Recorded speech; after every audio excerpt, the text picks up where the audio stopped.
আসসালামু আলাইকুম। প্রিয় জুলাই জনতা, আপনাদের কাছে আজকে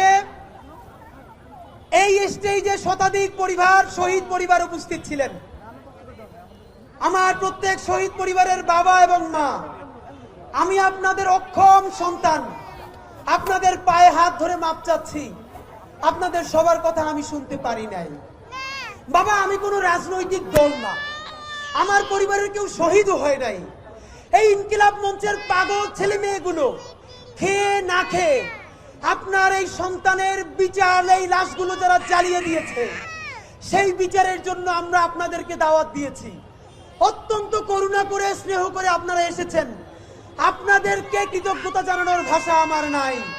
আল্লাহর কসম ওয়াদা করে বলছি, আপনার যেই সন্তান কবরে গেছে, তাদের আরো যদি 100 ভাই মাটির উপরে থাকে, সেই 100 সন্তান ইনকিলাবের কর্মীরা। ইনকিলাব মঞ্চের অন্তত একটা কর্মীও বেঁচে থাকতে খুনি, ফ্যাসিস্ট, গণহত্যাকারী আওয়ামী লীগের পুনর্বাসন চলবে না। বন্ধুরা আমার,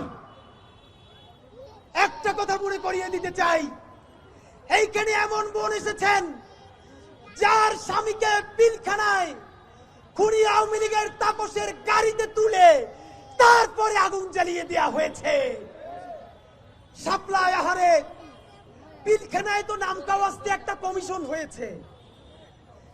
শাপলার সবাই গরিব বলে, গ্রাম থেকে এসেছে বলে যেই গণহত্যা শাপলায় হয়েছে, তাদের নামে কি একটা কমিশন করতেও এই সরকারের লজ্জা লাগে?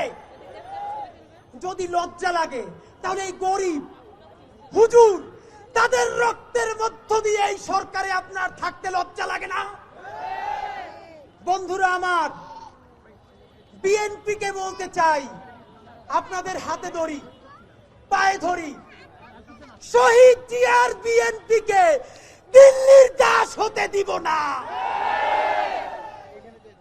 জামাতে ইসলামের ভাইদেরকে মনে করিয়ে দেই, সাইদি সাহেবের রায়ের পরে 2 শতাধিক মানুষকে 2 দিনে পাখির মতো গুলি করে হত্যা করা হয়েছে। শুধু হত্যা করা হয় নাই, পাখির মতো স্তূপ করে নারী পুরুষের লাশগুলো রাস্তার পাশে রাখা হয়েছে।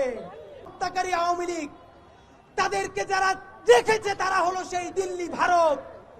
জামাতে ইসলামী স্পষ্ট মনে রাখেন, সাইদি নিজামীদের জামাতকে ভারতের দাবিদার হতে দিব না।